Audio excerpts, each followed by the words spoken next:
Detective Comics number 0, written by Greg Hurwitz, art by Tony S. Daniel. We pick up 10 years ago in the Himalayas. There's a knock at the door of this fortress-looking thing, and we see that Bruce Wayne is the one knocking. He's looking for a Zen Buddhist monk warrior named Shihan Masuda, and the woman who opens the door says, "That's a myth, doesn't exist, bye," slams the door in his face. So then Bruce goes down to the foot of the steps and meditates for what seems to be 2 straight days before finally he's let in by Shihan Matsuda, who actually does exist. 6 months pass, and Bruce is training with a sword cutting up coconuts a la Fruit Ninja, and Shihan's like, man, that sucks. You're awful. You're never going to make it work here. So then we see Bruce is sent into town in order to pick up some groceries, and he runs into this girl who's being berated by, I'm assuming, her father, the shop owner. Her name is Mio, and Bruce immediately takes a liking to her, despite never talking to her at all. Once he makes it back up to Shihan Masuda's place, they get into this discussion of like, oh, Bruce, well, you've been studying here for 9 months now. How are you liking things? And Bruce is like, oh, it's hard work, but I feel like I'm finally making some headway. And honestly, Shihan, you've become a bit of a father to me. And this woman, your wife, has become a bit of a mother. And he's like, well, that's not going to do. I'm not your dad. Stop thinking that. And then he storms out.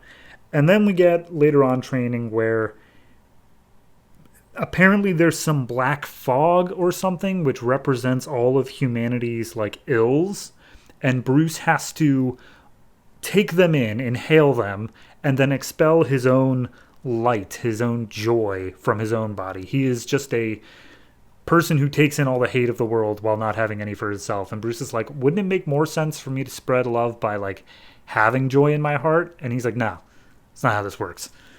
So then later on that night, he goes in and the woman stops him and he's like, so how goes the meditation? And he's like, actually, he's saying something about me getting rid of all my joy.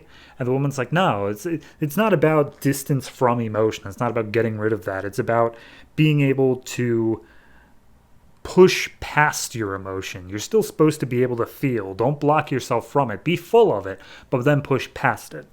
So then we see Bruce is being trained in like this icy tundra, and he's supposed to be able to overcome like his physical desire to chatter and shiver and stuff like that. And he's unable to do so because he's got Mio in mind. And the monk Buddhist guy just chews him out and be like, you got to give up all that. If you fall in love, if you have any sort of attachments, it's only a weakness. You got to be more than that. So he heads back into town and once again meets up with Mio. And Mio this time passes him a note saying, meet me in the gardens tomorrow. So that night he is lying awake in bed looking at a watch that I guess belonged to his father. And once again, the Buddhist guy comes in and is just like, let go of your attachments, Bruce. They will be nothing but harmful to you. You're designed for so much more. So then we see him hanging out with Mio the next day, and they're watching the clouds go by, just having a nice time. And Mio jokingly like takes his watch off of his hand, and Bruce immediately flips. He's like, give that back. You don't know. Sorry, this was a mistake. I should go. So he just leaves her sitting alone.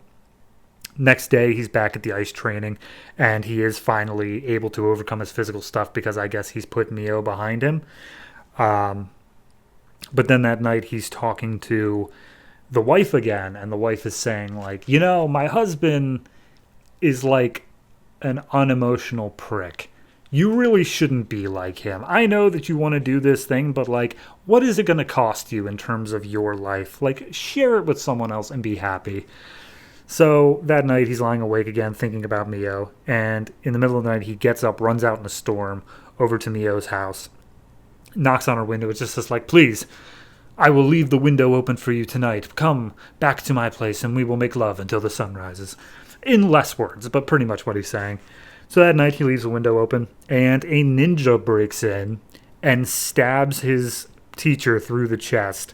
Bruce immediately wakes up, takes out the ninja, and unmasks the ninja to discover it's Mio. She had betrayed him, was a plant the whole time, and it was all being planned by the wife, who was so pissed off at her husband for being an unemotional prick and also wanted a big amount of money that he had.